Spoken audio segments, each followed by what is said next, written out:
The boy broke free from his father's grip in the middle of the gala. He didn't walk. He ran, weaving through designer gowns and tailored tuxedos, past crystal glasses and whispered conversations, until he stopped directly in front of a woman he had never met in his life. He looked up at her. She looked down at him. And in front of 400 of Seoul's most powerful people, the 5-year-old boy with the serious eyes and the stubborn jaw looked up at a black woman in a burgundy gown and asked the question that would unravel everything, "Are you my mom?" The room went silent. The billionaire didn't move a single step. And the woman, she couldn't breathe. Welcome to Afro-Korean Story Empire. If you are watching this right now, drop a comment below and tell me, where are you watching from? I want to know which part of the world is about to feel this story, and don't forget to hit that subscribe button. Now let's get back to the story. The security team moved first. 2 men in black earpieces began crossing the floor with the quiet efficiency of people trained to handle exactly this kind of scene. One reached for the boy's shoulder. "Don't touch him." Yimin's voice cut through the ballroom like something cold and absolute. He hadn't raised it. He hadn't needed to. The security team stopped. Everyone stopped. Because Kang Yimin, heir to the Kang Corporation, ranked 3rd on Korea's most powerful under 40 list, a man who had once shut down an entire government contract over a handshake he deemed disrespectful, had just issued a command that made no sense at all. His own son had just run across a crowded room and asked a stranger if she was his mother, and Yimin was telling his team to stand down. The murmurs began rippling through the crowd. Slow at first, then faster, because everyone in that room knew who Yimin was. Everyone knew his face, knew his reputation, knew the carefully constructed story of his life, the tragic widower, the devoted single father raising his son alone after losing his wife in a car accident 3 years ago, the cold, brilliant, untouchable man who had turned grief into power.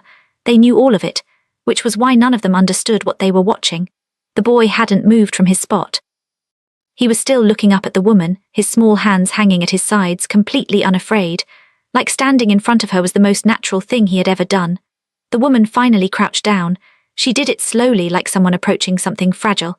Her gown pooled around her knees on the marble floor, and she brought herself to his eye level, and for a moment she simply looked at him, his dark eyes, his jaw, the particular way he held his chin slightly lifted, like the world was something he was still deciding how to feel about. "Hey," she said softly. Her voice came out steadier than she felt. "What's your name?" "Seo-jin," the boy said. "Kang Seo-jin." He studied her face the way children study things they are certain about. "You smell like my dream." The woman blinked. Something cracked in her chest, quick and sharp, like ice splitting in spring. "Like your dream." He nodded, completely serious. "I dream about a voice that sings, it smells warm." He tilted his head. "You smell warm." Across the room, Yimin had not moved a single step closer.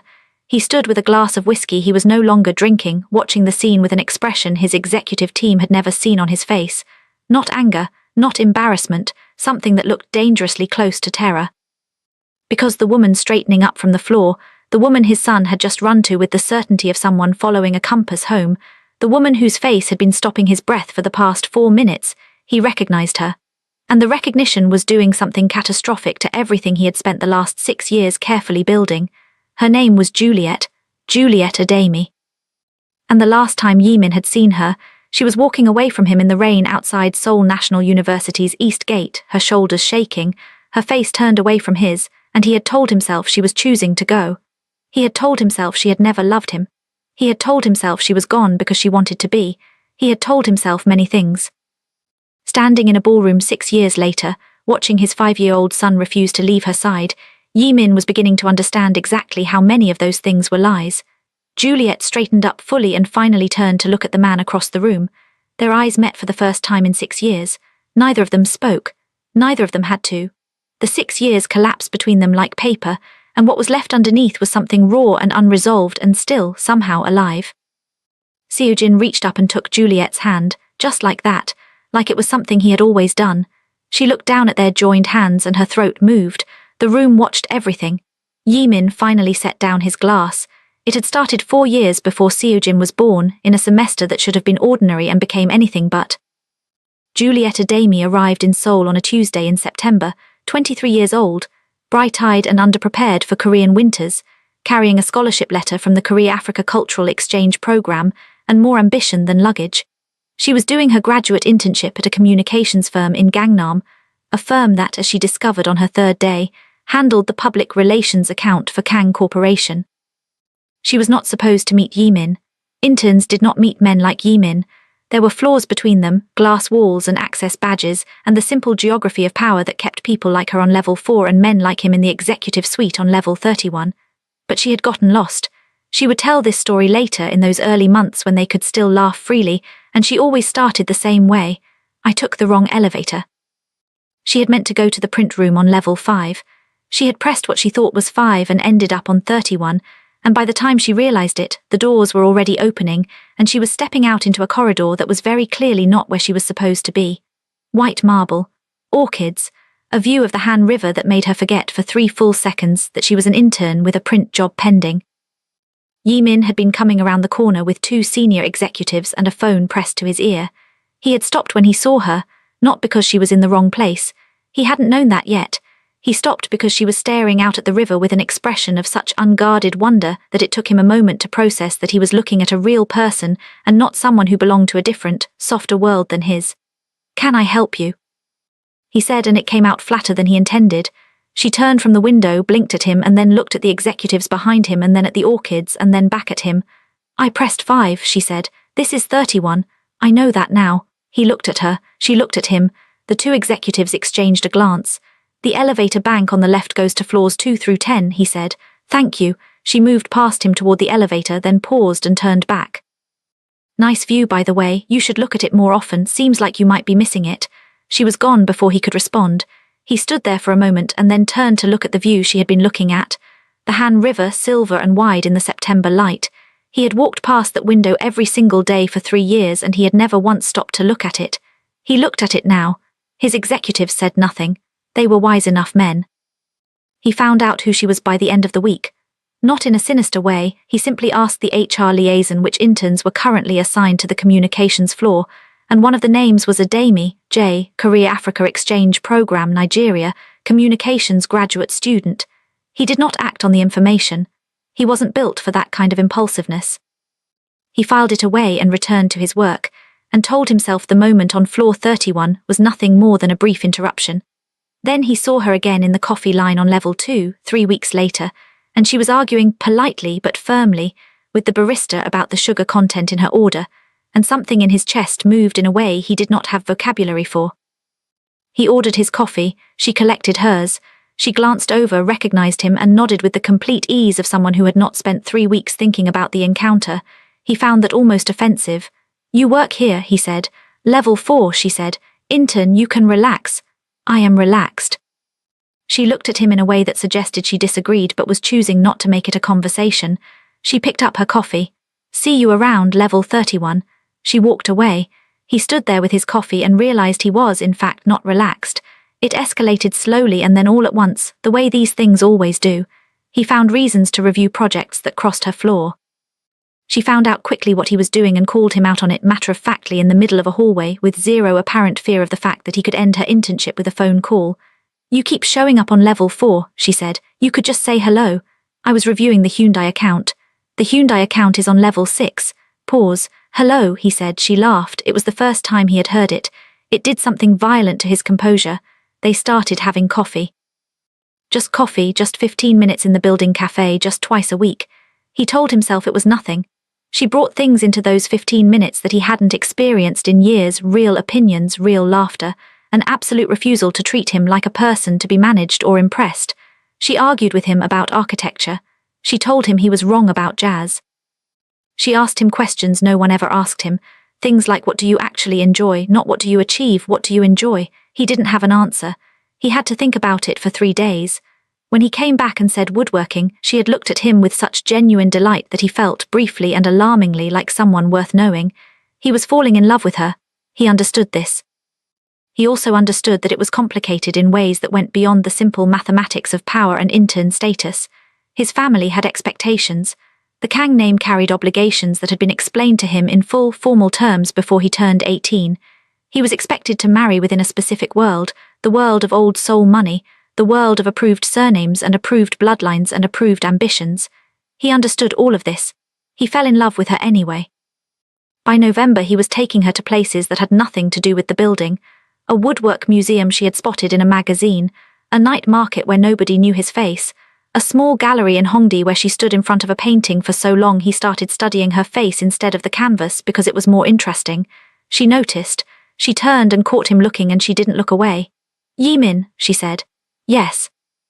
"Don't start something you're not prepared to finish." He looked at her for a long moment. "I've never been unprepared for anything in my life."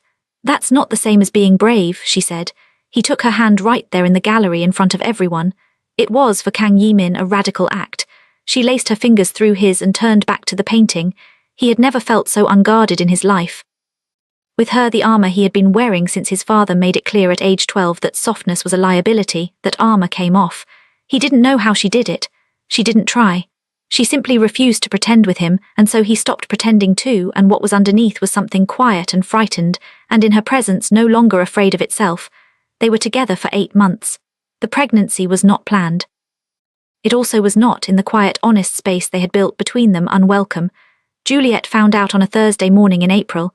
She sat on the edge of her apartment bathtub for a long time, looking at the test, doing the math of her life with a clarity that was both frightening and, underneath everything, suffused with a warmth she couldn't fully explain. She called him that evening. She needed to tell him in person, needed to see his face. She never got the chance. Because that same evening, while she was rehearsing how to say it, 2 things happened simultaneously. Yimin's father, Kang Byung-ho, had finally, decisively, become aware of the relationship. And Park Jae-soo, the daughter of a rival conglomerate family, the woman the Kang family had quietly designated for Yimin for the better part of 2 years, was at the family's Seongbuk-dong residence for dinner. The conversation between Yimin and his father lasted 47 minutes. Yimin did not tell his father about the pregnancy because he did not yet know, but he fought harder than he had fought for anything in his life. He told his father that he would not give her up, that she was not something to be managed, that he was 30 years old and capable of choosing his own life. His father listened to all of it. Then he told Yimin exactly what would happen if he continued, not threats. Kang Byung-ho did not make threats. He stated outcomes. He outlined, with the precision of a man who had spent 40 years understanding how power worked, what would happen to Juliet's scholarship if certain information reached certain committee members. What would happen to the communications firm's contract with Kang Corporation? What would happen to the small NGO in Lagos that Juliet's mother ran, the one that had been receiving anonymous international infrastructure funding that could, circumstances permitting, be redirected? Yimin went very still. "You wouldn't," he said. His father looked at him with something that wasn't cruelty but was far worse, certainty. "She is a complication," his father said, "and the Kang family does not accommodate complications." He went to see Juliet that night. He had intended to tell her everything. He had intended to fight in a different direction, to find a way to protect her, to be the person she had told him he was capable of being. He had driven to her apartment in Mapogu with his hands tight on the steering wheel and his jaw set, and a resolution that felt in the car like something solid.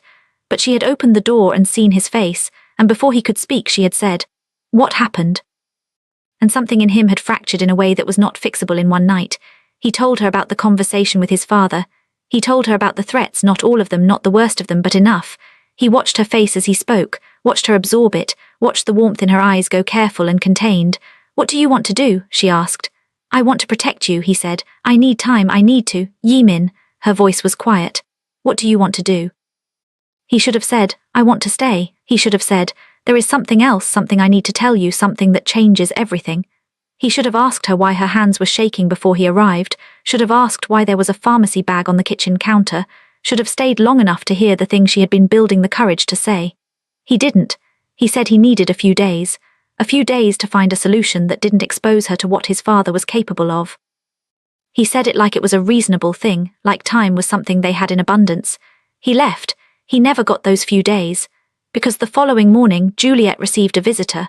A woman named Choi Yoon-young, senior counsel for Kang Corporation, and as she made clear within 30 seconds of sitting down, a person who handled problems. She sat in Juliet's small apartment kitchen, and she explained with professional gentleness the full scope of what had been outlined the night before, plus details Yimin hadn't mentioned. The scholarship committee, the firm's contract, her mother's NGO. And then she said the thing that Yimin had not known, had not sanctioned, had not been told about. "We are also aware," Choi Yoon-young said carefully, "that there may be a recent development of a personal nature. In the event that is the case, I want you to understand that the family is prepared to offer significant financial support for the appropriate resolution, everything handled privately. Everything arranged. Juliet understood what she was being offered. She also understood something deeper, something that settled through her like cold water, that this family had resources she could not fight, and that staying would not only expose her to those resources but would expose her child to a world that had already begun managing its existence before it was even born. She packed in 3 hours. She sent Yimin a message, "I'm going. This isn't your fault, don't look for me." She was on a flight to Lagos within 36 hours. She spent the flight with her hands on her still flat stomach, and she made a decision that felt like tearing something from her own body. She would have this child. She would keep this child. And she would build a life far away from the Kang family's reach. Far away from the world that had already started drawing borders around her before she had even arrived. She arrived in Lagos. She started over. She was 7 weeks pregnant and she was starting over. She would spend the next 8 months building something new, something quiet and entirely hers while the baby inside her grew. The call came in her 8th month. She had been careful. She had not shared her location with anyone connected to Korea, had not reached back, had been building something quiet and small and hers. And then the call came, a number she didn't know, a woman's voice she didn't recognize, speaking in careful English. The woman said she was calling from the clinic where Juliet had registered her prenatal care in Lagos. There had been a concern flagged at her most recent scan, she said. At 34 weeks the baby's positioning needed specialist review. There was a recommended physician in Abuja, a very good one. The woman had the details if Juliet wanted them. Everything about the call felt real. The woman knew her clinic's name, she knew Juliet's file number, she knew the name of the midwife Juliet had been seeing. Juliet wrote down the specialist's details and told herself she was being careful by following up. She told herself that this was what responsible mothers did. She took the overnight bus to Abuja. The clinic was real. That was the thing that stayed with her for years afterward, how real all of it was. The building was clean and properly staffed, with framed certifications on the walls and a receptionist who smiled and took her name and offered her water while she waited. The waiting room had soft lighting and a television mounted in the corner showing a nature program. There were other women waiting. Everything smelled like antiseptic and fresh paint. The specialist who came to collect her was a man in his 50s with silver-rimmed glasses and a calm, reassuring manner. He introduced himself as Dr. Emeka Osai. He shook her hand. He told her he had reviewed the notes forwarded from her Lagos clinic and that he wanted to do a comprehensive scan before they discussed anything further. "Is it serious?" Juliet asked. "Let's look first," he said, calm, professional. "There's no benefit in speculating before we have clear images." She followed him down a corridor. She noticed, in the peripheral way you notice things when you are trying not to be afraid, that the corridor was longer than she had expected, that they turned twice, that the room they entered was further from the reception than it should have been for a facility this size. She told herself she was being paranoid. Pregnant women were afraid of everything. It was physiological. The ultrasound technician was a young woman who barely spoke. She moved efficiently, applied the gel, positioned the probe. The screen faced away from Juliet. "Can I see?" Juliet asked. "Dr. Osai will review the images and discuss them with you directly," the technician said without looking up. "I'd like to see the screen," Juliet said more firmly this time. "It's standard procedure here," the technician said. "The doctor reviews first." Juliet opened her mouth to push back and Dr. Osai returned right at that moment with the precise timing of someone who had been waiting just outside the door. "We're seeing something that requires immediate attention," he said. His voice was still calm, still reassuring. That was what frightened her most, that he never once dropped the reassuring tone. "Nothing that isn't manageable, but time is a factor. We'd like to administer a mild sedative to keep your stress levels down while we do a more detailed procedure. Stress in these situations can compound the risk to the fetus." Juliet sat up on the examination table, the paper crinkled beneath her. "What kind of procedure?" "A more thorough internal assessment, completely safe. We do this regularly." "What exactly did the scan show?" "I'll explain everything in detail once you're comfortable. The sedative is very mild, you'll be awake but calm." "I don't want a sedative," she said. "I want you to explain to me right now what is wrong with my baby." Something shifted in the room. It was subtle, a micro-adjustment in the doctor's expression, the technician becoming very still. If Juliet had been less sharp, she would have missed it. "Ms. Ademi," Dr. Osai said, "I understand the anxiety. But I want to assure you, you haven't answered my question," she said. Her voice was rising, she didn't try to stop it. "What did the scan show specifically? What abnormality? What are the measurements? What trimester risk category are we in?" She had spent months reading everything she could find about fetal development. She had questions ready for every scenario. She had been preparing for this appointment since the phone call.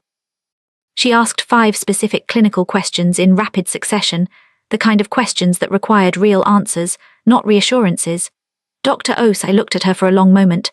Then he answered, and his answers were close enough to plausible that she couldn't immediately disprove them, but not quite specific enough to fully satisfy her, and in the gap between those two things lived a fear that was beginning to feel less like anxiety and more like instinct. "I want to call someone before any procedure," she said. "I want to call my mother." "Of course," he said immediately. "Absolutely, take all the time you need." She reached for her phone. The signal was low, 1 bar. The clinic was on the edge of the city. She tried twice to connect the call. Both times it dropped before it went through. She looked up and the technician had left the room. It was just her and Dr. Osei. "There's better signal in the consultation suite," he said gently. "Just down the hall, I'll take you there." She followed him. She didn't know afterward why she followed him. She thought about it for years. The only answer she ever arrived at was that her body was 8 months pregnant and exhausted and afraid, and the fear of something being wrong with her child was, in that moment, bigger than the fear of the people around her. The consultation suite had a couch and 2 chairs and a small table with a glass of water already waiting. The signal on her phone was still low. She tried her mother's number again. It rang once and dropped. "Just give it a moment," Dr. Osei said from behind her. She turned. There was a nurse she hadn't seen before standing in the doorway. She was holding something, a small tray, a syringe. "What is that?" Juliet said. "Just something to keep you calm during—" "No." She stepped back. "No, I said I didn't want. Ms. Adami." His voice was no longer reassuring. It had gone flat and certain in a way she recognized immediately, because she had heard that tone once before in her life, in a kitchen in Seoul, from a woman named Choi Yoon-young who also had paperwork and also had certainty, and also had a plan that Juliet was not part of. "This is for the safety of your child." She tried to move past him. She was 8 months pregnant and he was a large man, and the nurse was already in the room and the door was behind both of them, and she fought, she did fight. She knocked the tray from the nurse's hands and it clattered across the floor, and she screamed once, loud, real, the kind of scream that came from somewhere older than fear. Nobody came. She felt the needle anyway. The room tilted. The couch caught her. She heard Dr. Osei say something to the nurse in a voice that was low and businesslike, and then the light in the room began pulling away from the edges, and the last thing she was aware of before consciousness left her entirely was her own hand on her stomach. Just her hand pressing gently, like a goodbye she wasn't ready to give. She woke up in a recovery room. It took her several seconds to understand where she was. The ceiling was white. There was a monitor beside the bed making a soft, regular sound. Her mouth was dry and her body felt hollowed out and wrong in a way she couldn't immediately locate. Then she understood. Her stomach. She pressed both hands to her stomach, and what she felt, the absence of the specific weight she had been carrying for 8 months, the changed geography of her own body, hit her before any words did. A nurse appeared at her side. "Where is my baby?" Juliet's voice came out barely above a whisper. The nurse's face was composed in the particular way of people who have been trained to deliver difficult information. "The doctor will come and speak with you very soon." "Where is my baby?" The doctor who came was not Dr. Osei. It was a woman she had never seen younger, with a file folder in her hands and the expression of someone who had drawn the short straw. "Ms. Adami," she said, "I'm very sorry to tell you that the complication was more severe than our initial assessment indicated. Despite our best efforts, no." The word came out of Juliet before she knew she was going to say it, not as a question, as a refusal. The fetal distress escalated rapidly during. No, she was sitting up now. Her body screamed at the movement and she ignored it. Show me the records, show me exactly what happened. I want to see the procedure notes, I want to see the time codes." The woman with the folder looked at her for a long moment. "I understand this is devastating." "Show me the records," Juliet said again. Her voice had gone somewhere very cold and very still, the place inside her that fear couldn't reach because it was made of something harder than fear. "If my child died in this facility, I have a legal right to every piece of documentation. Show me, right now." The folder the woman produced had documentation. It had timestamps and procedure codes and clinical language. Juliet read every word of it twice, with the IV still in her arm and the monitor still beeping and the nurse hovering at the door. She read it with the analytical attention of someone who had spent the last 5 months reading everything she could find about what should and should not happen during a pregnancy. Something was wrong with the timeline. A 20-minute gap she couldn't account for. A notation that referenced a consent form she had no memory of signing. She asked about both. The responses she received were smooth and practiced and slightly too fast. She was given a death certificate. She was given a small printed card with a grief counseling number. She was told she could take as much time as she needed. She was offered more water. She sat in that recovery room for a long time after they left, long enough that the light through the window moved from afternoon to early evening. She sat completely still with the papers in her lap and her hands on her stomach, and a grief so enormous and so confused that it didn't feel like grief yet. It felt like standing at the edge of something she couldn't see the bottom of. She would not know the full truth for 6 years, but something in her body, some signal older than knowledge, older than logic, never fully accepted the story she had been handed. It sat in her like a stone she couldn't put down. She would go weeks without feeling it, and then it would be there again, smooth and cold and certain at 3 a.m. in the space between sleeping and waking, a feeling that the mathematics of her loss didn't add up. She had been right, she just didn't know it yet. Now, sitting across from Yimin in the thinning gala with Seojin asleep against her side, that stone was still there, but it was no longer cold. She looked at the boy, at the curve of his ear, the particular way his lashes rested against his cheek when he slept. She thought about a recovery room in Abuja and a ceiling that was white and a grief that had never fully made sense. She thought, you were there the whole time. And then she looked at Yimin across the table, and the years between them felt suddenly very heavy and very specific, like something she was being asked to lift and wasn't yet sure she had the strength for. He's 5, Yimin said. His voice was controlled but not by much. I know, she didn't look up, the math isn't hard. Juliet, he has a birthmark, she said, her voice was very quiet. Left shoulder, I can't see it from here, but... She stopped, started again. I had a dream 3 nights after I woke up in that recovery room in Abuja. I dreamed I had a boy. He had a birthmark on his left shoulder shaped like a leaf. She finally looked up. I told myself it was just grief doing what grief does. Yimin's jaw tightened. I want a DNA test, she said. Yes, he said immediately. She blinked. She had expected resistance. She had prepared for resistance. I'll arrange it tonight, he said. Discreet lab, results in 48 hours. You're not going to ask me why I think, because I already know, he said. The words came out rough. Because I've known something was wrong for 5 years and I chose not to look at it directly because looking at it directly meant looking at what my family is capable of. He paused. What my family did.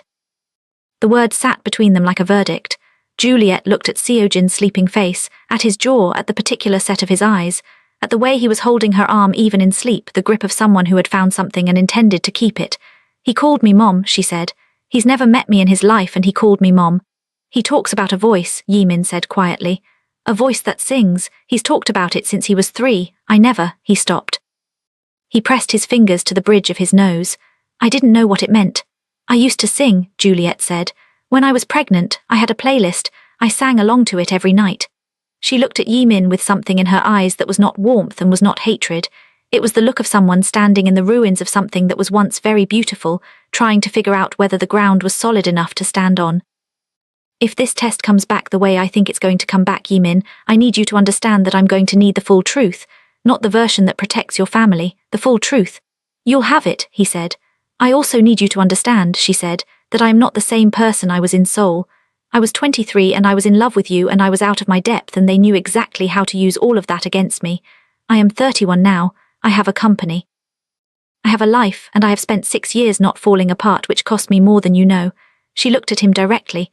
So if this is real, if he is mine, you don't get to manage how this goes. Not you and not your family. My family, Yimin said, and his voice dropped to something so controlled it was almost frightening, will have nothing to say about how this goes. Not anymore. The DNA test results came back 47 hours later on a Friday morning. Yimin sat at his desk and stared at the notification on his screen for a full minute before he opened it. He had been awake since 4. He had not eaten breakfast. He was a man who had navigated hostile board takeovers and government inquiries and the loss of his wife with his composure entirely intact, and he was sitting at his desk at 8 in the morning unable to open an email. He opened it. He read the first line. He sat back in his chair. He read it again, slowly, every word, the clinical language of probability and genetic markers and percentage matches, and underneath all of that precise scientific language was a truth so enormous that the room felt different after it than it had before. He picked up his phone. He called Juliet. His hand, pressing the phone to his ear, was not entirely steady. She picked up on the second ring. The silence before he spoke lasted longer than he intended. He heard her breathing on the other end of the line, controlled, waiting. He understood from that breathing that she had also been awake. The results came, he said. She said nothing. He heard the faint sound of her exhaling. Juliet. He stopped. He tried again. He's yours. The words came out broken at the edges. He is yours. the line went very quiet, not silent, he could still hear her breathing. But the quality of the silence changed completely, became something dense and pressurized, like the moment before weather breaks. "Say it again," she whispered. "He is your son," Yimin said. "The test confirms it. 100% he is yours." What happened on her end of that line was something she would never fully describe to anyone, not even to herself, not in language. It began in her chest, a cracking, expanding thing like a door that had been sealed for 6 years finally giving way all at once. She had prepared herself for this call. She had told herself she was ready. She had rehearsed composure. She had spent 6 years practicing composure. None of it held. Her hand found her mouth before the sound came out. She pressed hard. Her eyes were burning and her throat was closing, and her whole body was shaking with the effort of staying upright against something that was simultaneously the worst and most necessary thing she had ever felt. 6 years of grief and 6 years of suppression and 6 years of a stone she couldn't put down, all of it rising at once, in a hotel room in Seoul on a Friday morning because a child who was alive had always been alive. "Juliet," Yimin's voice on the phone, very quiet. She couldn't speak yet. She held the phone and she pressed her other hand to her own chest and she let herself for exactly that moment come completely apart. Not the elegant grief of someone who has processed their loss. The raw, ugly, gasping grief of someone learning that their loss was manufactured. 30 seconds, maybe 40. She gave herself that and no more. Then she breathed, once, twice. She wiped her face with the back of her hand. She straightened up from where she had bent over the desk without realizing she was doing it. "I want to see him," she said. Her voice was thick, but it was there. "I know." His was not much steadier. "I'll bring him to you this afternoon." She put the phone down and stood very still in the center of the hotel room. Her reflection in the mirror across the room showed her a woman she barely recognized, eyes red, chin lifted, hands at her sides, spine absolutely straight. She looked at herself for a long moment. Then she walked to the bathroom, turned on the cold tap and put her face under the water. Then she came back out and started making a list. Yimin confronted his father that same morning. He had called ahead. He had said there was something that required an in-person conversation. He had used a tone that gave nothing away. Kang Byung-ho received him in the study of the Seongbuk-dong house, seated behind the same desk he had occupied for 30 years, with the unhurried authority of a man who had never in his life been caught unprepared for anything. He gestured to the chair across from him. Yimin did not sit. "The woman at the gala," Yimin said.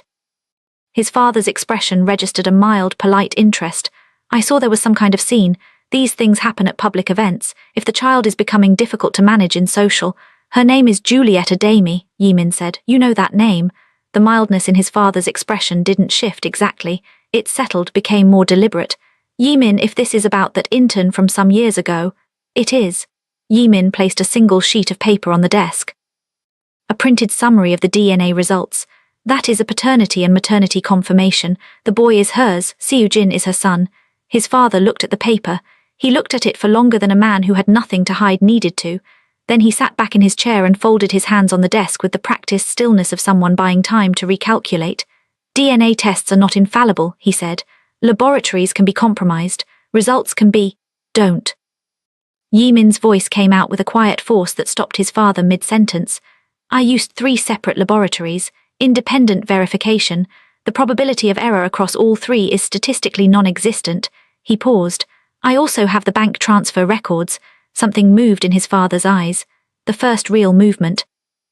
"I have records of a private account, controlled by legal counsel associated with this family, that funded a specialist clinic in Abuja, Nigeria in the spring of 2020. Yimin's voice was even. It cost him enormously to keep it even. "I have the account number. I have the dates. I have correspondence that references a Ms. A and a procedure and a certificate of loss." His father was silent. "I want to hear you say it," Yimin said. "Yimin, I want to hear you say what was done." "What was done," his father said, and his voice carried the faint, infuriating composure of a man who had decided that honesty at this point was simply a different kind of strategy, was necessary. "You were not in a position to see clearly. You were making choices based on emotion that would have damaged this family irreparably. The woman was, she was carrying my son." The words came out very low, very precise. "She was alone in a foreign city, 5 months pregnant, and your people sedated her and took her child and gave him to me and told her he was dead." His father did not flinch. That was the thing that Yimin had known, somewhere he would have to survive. His father would not flinch. "The boy was given a good life," his father said. "He has been raised with every advantage. The woman has rebuilt her life. These are not the outcomes of recklessness." "Stop." Yimin put both hands on the desk and leaned forward, and something in his face made his father, for the first time in Yimin's memory, go quiet without finishing the sentence. You took a child from his mother. You took him from her and you lied to both of us for 6 years. You let me raise my own son believing his mother had abandoned him. You let that boy ask me over and over why he dreams about a voice that sings, and I had no answer to give him because you made sure I wouldn't. He straightened up. I'm not here for your justifications. I'm here to tell you that you will not have further access to Seojin until I have determined what that looks like going forward, and the woman you harmed is retaining legal counsel. I will not be interfering with that process. His father looked at him, a long, measuring look. You're going to let her pursue legal action against this family. I'm going to step back and let the truth go where it needs to go, Yimin said, which is what I should have done 6 years ago. He left the house. He did not look back. Seojin met Juliet for the second time on a Friday afternoon in the garden of the hotel under a paulownia tree that was just beginning to bloom. Yimin had explained to him, in the careful language of a father choosing words for a 5-year-old, that there was someone who very much wanted to meet him. He had said, the lady from the gala. Do you remember her? Seojin had given his father a look that communicated without words that this was not a difficult question. Juliet was already in the garden when they came through the gate. She had arrived early. She had told herself it was because she wanted time to collect herself, but the truth was simpler. She couldn't stay in the hotel room any longer. She had been packing for 40 minutes. She had changed her earrings twice for no reason she could name. She stood when she heard the gate, and then she saw them, Yimin's hand on the small of Seojin's back, the boy walking beside him with his usual deliberate pace, and something in her chest tightened so severely that she had to remind herself how to breathe. She didn't move toward them. She waited. Her hands were folded together in front of her, and she was very aware of both of them, of how still she was holding herself, of the enormous effort of not running. Seojin stopped a few feet away. He looked at her with those serious eyes and he tilted his head, the same small gesture he had made in the ballroom, and then he closed the remaining distance between them himself. He stood in front of her. You came back, he said. She crouched down, slowly. She had promised herself she would go at his pace, whatever pace that was. She would not reach for him, she would not overwhelm him. She had made all these careful rules. I didn't go anywhere, she said, her voice only barely held. I was just lost for a while, but I'm here now. Seojin considered this with the gravity it deserved. Then he said, I told Appa you would come. He said he didn't know, but I knew. She couldn't speak for a moment. How did you know? She managed. He thought about it with genuine seriousness. Because the dream doesn't go away until the real thing comes, he said. That's how you know a dream is important.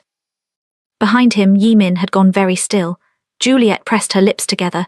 She nodded slowly at the boy like this was the most logical thing she had ever heard. Seojin sat down on the bench beside where she had been sitting, easy and unhurried, like this was a place he had always planned to be. He looked up at Yimin. You can sit too, Appa. Yimin came and sat on the other side of him.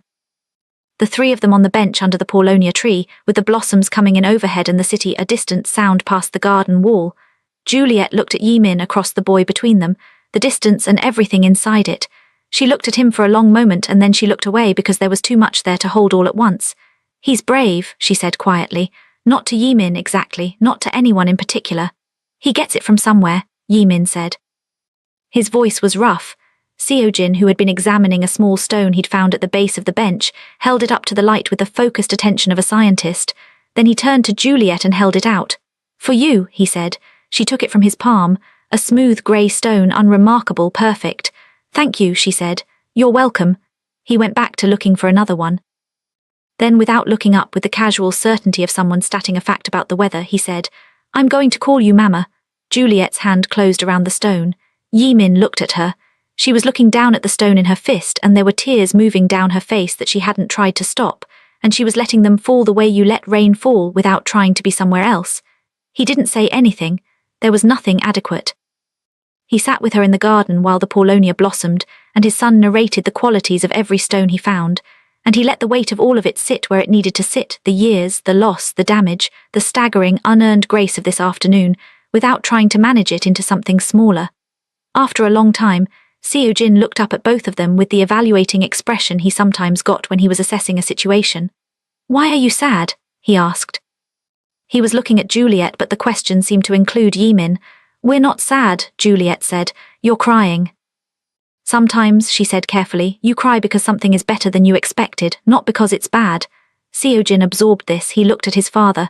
Is that true? Yimin looked at Juliet, at the stone in her hand, at the way she was sitting, not leaning toward him, not closed off, just present, just here, just beginning. Yes, he said, that's true. Seojin nodded and returned to his stone collection, satisfied. Juliet would not forgive everything in a Friday afternoon. She was not built for that, and the damage was not the kind that forgiveness could reach quickly or cleanly. There would be lawyers and long conversations and nights. She would lie awake reconstructing the specific shape of what had been done to her. There would be moments between her and Yimin that were honest in ways that hurt. There would be questions she asked that he didn't have good enough answers for. There would be distance she insisted on, because some things need distance before they can become anything else.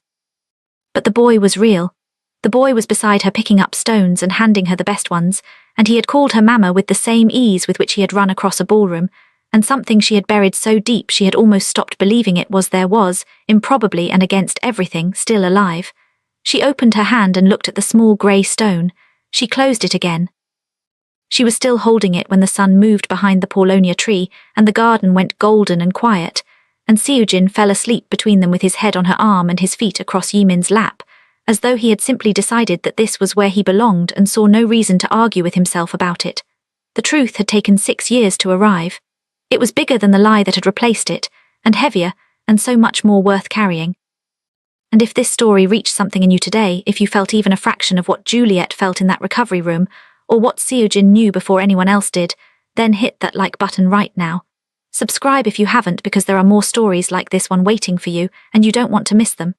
And leave me a comment. Did you want Juliet to fully open the door to Yimin, or did she do exactly the right thing by leaving it only halfway? Tell me below. I will read every single one.